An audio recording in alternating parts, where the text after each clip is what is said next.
السلام علیکم، میں ہوں آپ کا ہوسٹ نجم۔ سلطان صلاح الدین ایوبی سلطنت ایوبیہ کے بانی، سلطان مصر اور سلطان بلاد الشام۔ صلاح الدین ایوبی کا پورا نام سلطان صلاح الدین یوسف بن ایوب تھا۔ آپ ایوبی سلطنت کے بانی تھے اور نہ صرف تاریخ اسلام بلکہ تاریخ عالم میں مشہور ترین فاتحین اور حکمرانوں میں سے ایک ہیں۔ وہ سن 1138 عیسوی میں موجودہ عراق کے شہر تکریت میں نجم الدین ایوبی کے گھر پیدا ہوئے تھے۔ ان کی زیر قیادت ایوبی سلطنت نے مصر، شام، یمن، عراق، حجاز اور دیار باکر پر حکومت کی۔ سلطان صلاح الدین ایوبی رحمۃ اللہ علیہ کو بہادری، فیاضی، حسن سلوک، سخاوت اور بردباری کے باعث نہ صرف مسلمان بلکہ مسیحی بھی عزت کے نگاہ سے دیکھتے ہیں، جنہوں نے یورپ کی متحدہ افواج کو عبرتناک شکست دے کر بیت المقدس ان سے آزاد کروا لیا تھا۔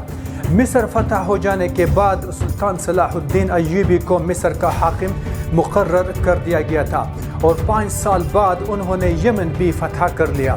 صلاح الدین ایوبی اپنے کارناموں اور شجاعت میں نور الدین زنگی پر بھی بازی لے گئے تھے۔ ان میں جہاد کا جذبہ کوٹ کوٹ کر بھرا ہوا تھا اور بیت المقدس کی فتح ان کی سب سے بڑی خواہش تھی۔ مصر کے بعد سلطان صلاح الدین نے شام، موصل اور حلب فتح کر کے اپنی سلطنت میں شامل کر لیے۔ اس دوران صلیبی سردار رینالڈ کے ساتھ 4 سالہ صلح معاہدہ ہو چکا تھا، جس کے روح سے دونوں ایک دوسرے کی مدد کرنے کے پابند تھے، لیکن یہ معاہدہ محض کاغذی اور رسمی تھا۔ صلیبی بدستور اپنے اشتعال انگیزیوں میں مصروف تھے اور مسلمانوں کے قافلوں کو برابر لوٹ رہے تھے۔ اگر آپ نے اس چینل کو ابھی تک سبسکرائب نہیں کیا تو پلیز سبسکرائب اور لائک کر لیں تاکہ آپ کو دلچسپ معلومات ملتی رہے۔ سن 1186 عیسوی میں مسیحیوں کی ایک ایسے ہی حملے میں رینالڈ نے یہ جسارت کی کہ وہ دیگر مسیحی امراء کے ساتھ مدینہ منورہ پر حملے کی غرض سے حجاز مقدس پر حملہ آور ہوئے۔ صلاح الدین ایوبی نے ان کی سرگرمیوں کی روک تھام کے لیے اقدامات کیے اور فوراً رینالڈ کا تعاقب کرتے ہوئے ہتھین میں اسے دبوچ لیا۔ سلطان نے دشمن کے لشکر پر ایک ایسا آتش گیر مادہ ڈلوایا جس سے زمین پر آگ بھڑک اٹھی۔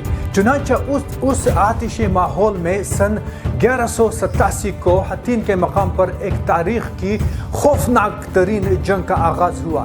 اس جنگ کے نتیجے میں 30,000 مسیحی ہلاک ہوئے اور اتنے ہی قیدی بنا لیے گئے تھے۔ رینالڈ گرفتار ہوا اور سلطان نے اپنے ہاتھوں سے اس کا سر قلم کر دیا۔ دراصل رینالڈ حضرت محمد صلی اللہ علیہ وآلہ وسلم کی شان میں برملا طور پر گستاخی کیا کرتا تھا اور سلطان ایوبی نے اسے اپنے ہاتھوں سے مارنے کی قسم کھائی تھی۔ یہی وجہ ہے کہ اس کے اتحادی بادشاہ کے ساتھ وہی سلوک کیا جیسے ایک بادشاہ دوسرے بادشاہ کے ساتھ کرتا ہے، لیکن رینالڈ کے جرائم بہت سنگین تھے۔ اس جنگ کے بعد اسلامی افواج مسیحی علاقوں پر چھا گئی۔ ہتھین کی فتح کے بعد صلاح الدین نے بیت المقدس کی طرف رخ کیا۔ 1 ہفتے تک خون ریز جنگ کے بعد مسیحیوں نے ہتھیار ڈال دیے اور رہن کی درخواست کی۔ بیت المقدس پورے 88 سال بعد دوبارہ مسلمانوں کے قبضے میں آیا اور تمام فلسطین سے مسیحی حکومت کا خاتمہ ہو گیا۔ بیت المقدس کی فتح صلاح الدین ایوبی کا عظیم الشان کارنامہ تھا۔ اس نے مسجد اقصی میں داخل ہو کر نور الدین زنگی کا تیار کردہ ممبر اپنے ہاتھ سے مسجد میں رکھا۔ اس طرح نور الدین زنگی کی خواہش ان کے ہاتھوں پوری ہوئی۔ صلاح الدین ایوبی نے بیت المقدس میں داخل ہو کر وہ مظالم نہیں کیے جو اس شہر پر قبضے کے وقت مسیحی افواج نے کیے تھے۔ صلاح الدین ایوبی ایک مثالی فاتح کے حیثیت سے بیت المقدس میں داخل ہوئے۔ انہوں نے زر فدیہ لے کر مسیحی کو پروٹیکشن فراہم کی اور جو غریب فدیہ ادا نہیں کر سکے ان کے فدیہ کی رقم صلاح الدین ایوبی اور ان کے بھائی ملک عادل نے خود ادا کی۔ بیت المقدس پر فتح کے ساتھ یروشلم کی وہ مسیحی حکومت بھی ختم ہو گئی جو فلسطین میں قائم تھی۔ اس کے بعد جلد ہی سارا فلسطین مسلمانوں کے قبضے میں آ گیا۔ بیت المقدس پر تقریباً 761 سال مسلسل مسلمانوں کی حکومت رہی۔ جب بیت المقدس پر قبضے کی خبر یورپ پہنچی تو سارے یورپ میں کوہرام مچ گیا، ہر طرف لڑائی کی تیاریاں شروع ہونے لگی۔ جرمنی، اٹلی، فرانس اور انگلینڈ سے فوجیں فلسطین کی طرف روانہ شروع ہوگی۔ انگلستان کے کنگ رچرڈ اور فرانس کے بادشاہ فلپ آگسٹس اپنی اپنی فوجیں لے کر فلسطین پہنچے۔ یورپ کی اس متحدہ فوج کی تعداد 6 لاکھ تھی۔ جرمنی کا بادشاہ فریڈرک باربروسا بھی اس مہم میں ان کے ساتھ شامل تھا۔ مسیحی دنیا نے اس قدر لاتعداد فوج ابھی تک فراہم نہیں کی تھی۔ یہ عظیم الشان لشکر یورپ سے روانہ ہوا اور عکا کی بندرگاہ کا محاصرہ کر لیا۔ اگرچہ سلطان صلاح الدین نے تنہا عکا کی حفاظت کے لیے تمام انتظامات مکمل کر لیے تھے، لیکن صلیبیوں کو یورپ سے مسلسل مدد پہنچ رہی تھی۔ ایک معرکے میں 10,000 مسیحی قتل ہوئے، مگر صلیبیوں نے محاصرہ جاری رکھا۔ چونکہ کسی اور اسلامی ملک نے سلطان صلاح الدین کی طرف دست تعاون نہیں بڑھایا تھا، اس لیے صلیبی ناکہ بندی کی وجہ سے اہل شہر اور سلطان پورے کوشش کے باوجود مسلمانوں کو کمک نہ پہنچا سکے۔ تنگ آ کر اہل شہر نے امان کے وعدے پر شہر کو مسیحیوں کے حوالے کر دینے پر آمادگی ظاہر کی۔ فریقین کے درمیان معاہدہ طے ہوا، جس کے مطابق مسلمانوں نے 2 لاکھ اشرفیہ بطور تاوان جنگ ادا کرنے کا وعدہ کیا۔ صلیب اعظم اور 500 مسیحی قیدیوں کی واپسی کی شرائط طے کرتے ہوئے مسلمانوں نے ہتھیار ڈال دیے۔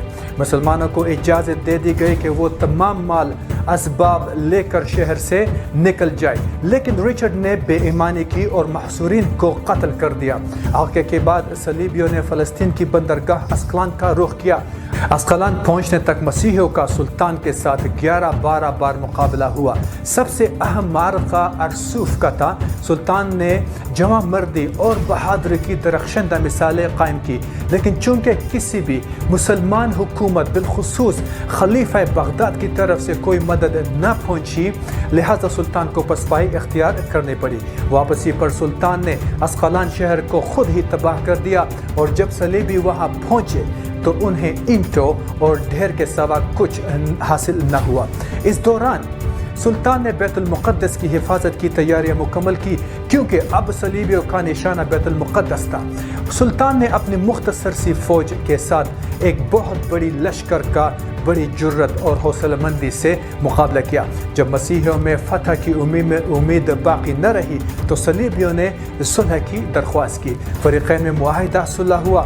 اس طرح تیسری صلیبی جنگ کا خاتمہ ہوا۔ اس صلیبی جنگ میں سوائے عکا کے شہر کے مسیحیوں کو کچھ بھی حاصل نہ ہو سکا اور وہ ناکام واپس چلے گئے۔ رچرڈ شیر دل سلطان کی فیاضی اور بہادری سے بہت متاثر ہوا۔ جرمنی کا بادشاہ بھاگتے ہوئے دریا میں ڈوب کر مر گیا۔ اس معاہدے کی شرائط تھی کہ بیت المقدس بدستور مسلمانوں کے پاس رہے گا۔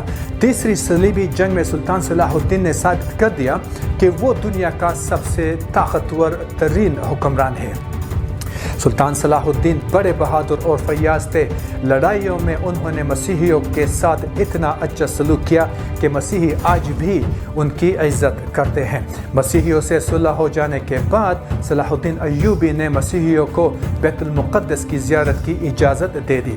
اجازت ملنے پر یورپ کے زائرین جو برسوں سے انتظار کر رہے تھے، اس کثرت سے ٹوٹ پڑے کہ شاہ رچرڈ کے لیے انتظام قائم رکھنا مشکل ہو گیا تھا، اور اس نے سلطان سے کہا کہ وہ ان کی تحریر اور اجازت نامے کے بغیر کسی کو بھی بیت المقدس میں داخل نہ ہونے دے۔ سلطان نے جواب دیا، زائرین بڑی بڑی مسافتیں طے کر کے زیارت کی شوق سے آتے ہیں، ان کو روکنا مناسب نہیں ہے۔ سلطان نے نہ صرف یہ کہ ان زائرین کو ہر قسم کی آزادی دی، بلکہ اپنی جانب سے لاکھوں زائرین کی مدارات، راحت، آسائش اور دعوت کا انتظام بھی کیا۔ سلطان صلاح الدین کا غیر مسلموں سے سلوک عین اسلامی تعلیمات کے مطابق تھا۔ سلطان صلاح الدین کی زندگی بڑی سادہ تھی، ریشمی کپڑے نہیں استعمال کرتے تھے اور رہنے کے لیے محل کی بجائے ایک معمولی سا مکان ہوا کرتا تھا۔ سلطان ایک سچے اور پکے مسلمان تھے۔ قاہرہ پر قبضے کے بعد جب آپ نے فاطمی حکمرانوں کے محلات کا جائزہ لیا تو وہاں سے بے شمار جواہرات اور سونے چاندی کے برتن جمع تھے۔ صلاح الدین ایوبی نے یہ ساری چیزیں اپنے قبضے میں لانے کی بجائے بیت المال میں داخل کرا دی۔ محلات کو عام استعمال میں لایا گیا اور محل میں عظیم الشان خانقاہ قائم کی گئی۔ فاطمیوں کے زمانے میں مدرسے قائم نہیں کیے گئے تھے۔ شام میں نور الدین زنگی کے زمانے میں مدرسے اور شفاخانے قائم ہوئے، لیکن مصر ابھی تک محروم تھا۔ سلطان صلاح الدین نے یہاں کثرت سے مدرسے اور شفاخانے قائم کیے۔ ان مدارس میں طلبہ کے قیام و طعام کا انتظام بھی سرکار کی طرف سے ہوتا تھا۔ قاہرہ میں صلاح الدین ایوبی کے قائم کردہ شفاخانے کے بارے میں ایک سیاح ابن جبیر لکھتا ہے کہ یہ شفاخانہ ایک محل کی طرح معلوم ہوتا ہے جس میں دواؤں کا بہت بڑا ذخیرہ ہے۔ اس نے عورتوں کے شفاخانے اور پاگل خانے کا بھی ذکر کیا ہے۔ صلاح الدین ایوبی غوریہ کے حکمران شہاب الدین غوری اور مراکشی حکمران یعقوب المنصور کا ہم عصر تھا، اور بلا شبہ یہ تینوں حکمران اپنے وقت میں دنیا کے عظیم ترین حکمرانوں میں سے تھے۔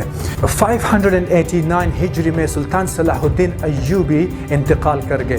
انہیں شام کے موجودہ دارالحکومت کے مسجد امیہ کے نواح میں سپرد خاک کیا گیا ہے۔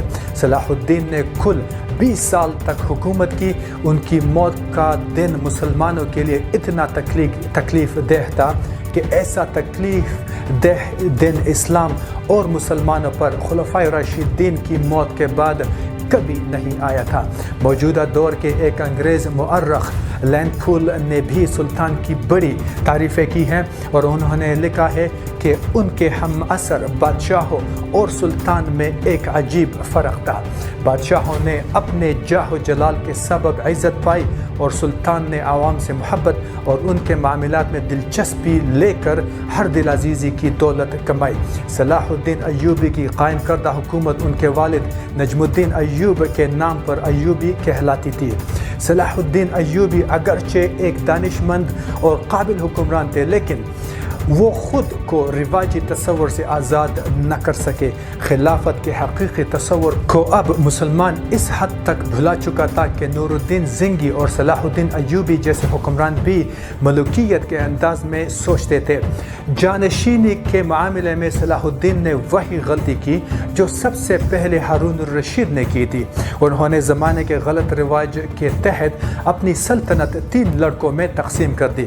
نتیجہ یہ ہوا کہ طاقتور سلطنت تقسیم ہو کر کمزور پڑ گئی۔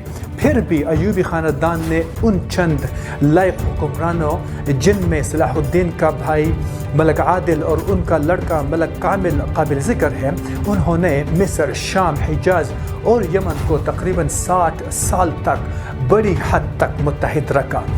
648 ہجری میں ایوبی خاندان کی حکومت ختم ہو گئی اور ان کی جگہ ترک کی حکومت قائم ہوئی جو مملوک کہلاتی تھی۔ ابھی کے لیے اتنا ہی، انشاءاللہ پھر ملیں گے ایک نئے ٹاپک کے ساتھ، مگر جانے سے پہلے اس چینل کو ضرور سبسکرائب اور لائک کر لیں۔ اللہ حافظ۔